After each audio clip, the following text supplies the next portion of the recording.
আসসালামু আলাইকুম।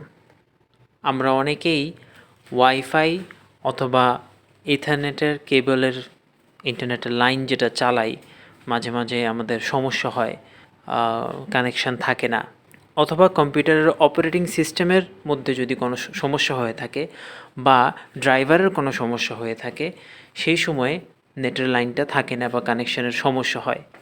ওই অবস্থায় নেট অফিসকে ফোন দিয়ে সমাধান করা পর্যন্ত আমার যদি কোনো ইমার্জেন্সি কাজ বা জরুরি কাজ থাকে, সেগুলো আমি সমাধান করতে পারি না। এই ক্ষেত্রে আমরা কি করতে পারি, সেটা হচ্ছে মোবাইলের মাধ্যমে ইউএসবি টেথারিং একটা অপশান আছে। মোবাইলের মাধ্যমে ইউএসবি টেথারিং দিয়ে আমরা কম্পিউটারে নেট কানেক্ট করতে পারি। সেই নেট কানেক্ট করার জন্য শুধু আমাদের একটা মোবাইল আর একটা ডাটা কেবল, ইউএসবি কেবল যেটাকে সাধারণত বলে, এখন আমরা চার্জারের জন্য ব্যবহার করি, সেটা আমরা কম্পিউটারের সাথে কানেক্ট করব। কানেক্ট করার পর আমি আপনাদেরকে দেখাচ্ছি উইন্ডোজ 10-এ যেভাবে করা যায়। আমার এখানে অলরেডি নেট কানেক্টেড আছে, তাই আমি ডিসকানেক্ট করে দেখাচ্ছি। আমরা সবার আগে নেটের যে মনিটরের ছোট্ট আইকনটা আছে সেখানে ক্লিক করে আমরা নেটওয়ার্ক অ্যান্ড শেয়ারিং সেন্টারে চলে যাব।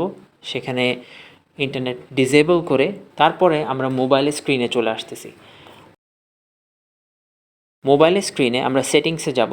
সেটিংসে যাওয়ার পরে আমার এখানে আদার ওয়্যারলেস কানেকশনস হিসেবে দেখাচ্ছে। একজনের অপারেটিং সিস্টেমের ইন্টারফেস আলাদা। আমার এখানে রিয়েলমিতে এইভাবে দেখায়। এখানে ক্লিক করি বা এখানে আমি চাপ দেই, তাহলে আপনি এখানে দেখতে পারবেন ইউএসবি টেথারিংয়ের একটা অপশান আছে। এই অপশানটা আমরা অ্যাক্টিভ করে দেব।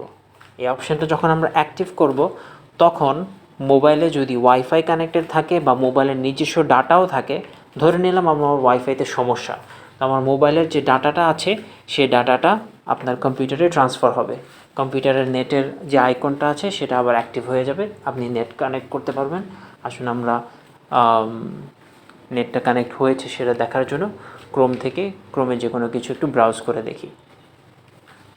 যদি সরাসরি ইউএসবি টেথারিংয়ে যাওয়ার মতো অপশান আপনারা খুঁজে না পান, তাহলে এইভাবে ইউএসবি টেথারিং লিখে আপনারা সেটিংসের ওখানে সার্চ দিবেন। নতুন ফোনগুলোতে সার্চ করার অপশান সেটিংসের ভিতরে থাকে, সার্চ দিবেন। সার্চ করার সাথে সাথে আপনার ওখানে ইউএসবি টেথারিংয়ের অপশানটা শো করবে। তারপরে যেইখানে অপশানটা আছে সরাসরি ওখানে নিয়ে যাবে। আপনি ক্লিক করে এটা অ্যাক্টিভ করবেন, তারপর আপনার নেট কানেক্ট হয়ে যাবে। কেউ যদি কোনো সমস্যায় তাও পড়েন বা সমস্যায় থাকেন, অবশ্যই কমেন্ট বক্সে জানাবেন। এখন দেখেন আর পরে দেখেন, যখনই সমস্যায় পড়বেন কমেন্ট বক্সে দেখে জানাবেন। আমি সমস্যা সমাধান করার চেষ্টা করব যদি সময় মতো করতে পারি। তো এই ছিল আজকের সিম্পল হ্যাক। অল্টারনেটিভ ফারহানের সাথেই থাকুন পরবর্তী ভিডিওর অপেক্ষায়। আসসালামু আলাইকুম ওয়া রাহমাতুল্লাহ।